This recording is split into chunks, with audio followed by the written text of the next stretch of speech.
Les 15 plus beaux contes pour les enfants.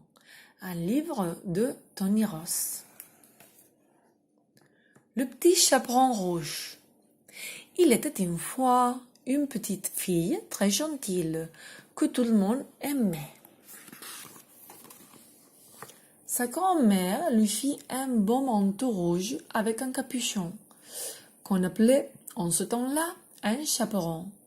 Ravie, la petite fille le portait sans cesse et bientôt on la surnomma le petit chaperon rouge.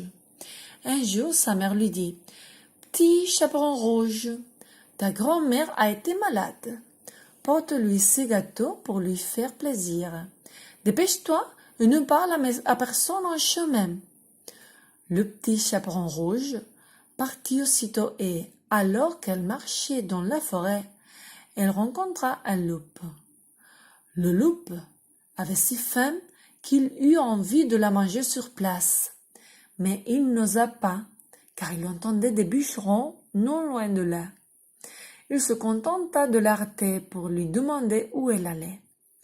Oubliant les conseils de sa mère, le petit chaperon rouge répondit « Je vais porter ces gâteaux à ma grand-mère qui a été malade. »« Oh, vraiment ? Elle habite près d'ici ?» demanda le loup en faisant semblant d'être aimable. « Oui, dans une jolie petite maison au milieu de la forêt, » répondit le petit chaperon rouge. Le loup, lui dit au revoir et, dès qu'elle fut hors de vue, il courut aussi vite que possible vers la maison de la grand-mère. Quand le loup arriva chez elle, il frappa à la porte. Toc, toc, toc, toc. « Qui est là ?» demanda la grand-mère. « C'est le petit chaperon rouge », répondit le loup en déguisant sa voix. « Je t'apporte des gâteaux que maman t'a préparés. »« Entre, petit chaperon rouge, » dit la grand-mère couchée dans son lit. « Tire la chevilette, la bobinette chera. » Le loup, vorace, entra et cloup. Il ne fit qu'une bouchée de la grand-mère sans prendre la peine de la mâcher. Puis, il se hâta de mettre un bonnet de grand-mère, sauta dans le lit et remonta les couvertures jusqu'à son menton. Il venait tout juste de s'installer quand on frappa à la porte. Toc, toc, toc, toc. « Qui est là ?» cria-t-il. Le petit chaperon rouge pensa que sa grand-mère avait une drôle de voix, mais elle se dit qu'elle devait être enrouée à cause de sa maladie et elle répondit « C'est le petit chaperon rouge, je t'apporte des gâteaux que maman t'a préparés. » Adoucissant sa voix autant qu'il le pouvait, le cria « Entre, petit chaperon rouge, tire la chevilette et la bobinette chera. »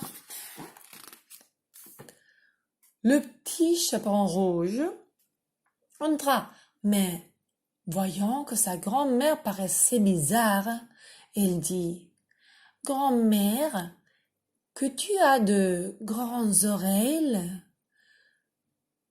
« C'est pour mieux t'écouter, mon enfant. » « Grand-mère, que tu as de grands yeux. » « C'est pour mieux te voir, mon enfant. » « Grand-mère, que tu as de grands dents. »« C'est pour mieux te manger, mon enfant. » En disant ces mots, le méchant loup se jeta sur le petit chaperon rouge et la mangea d'un seul cloup. Enfin, rassasié, le loup s'endormit et se mit bientôt à ronfler très fort. Romps, romps. Il ronfla même si fort qu'un chasseur qui passait près de la maison décida d'aller voir d'où venait ce bruit. Lorsqu'il découvrit le loup endormi, il s'écria « Oh, il y a bien longtemps que je te cherchais, canaille !»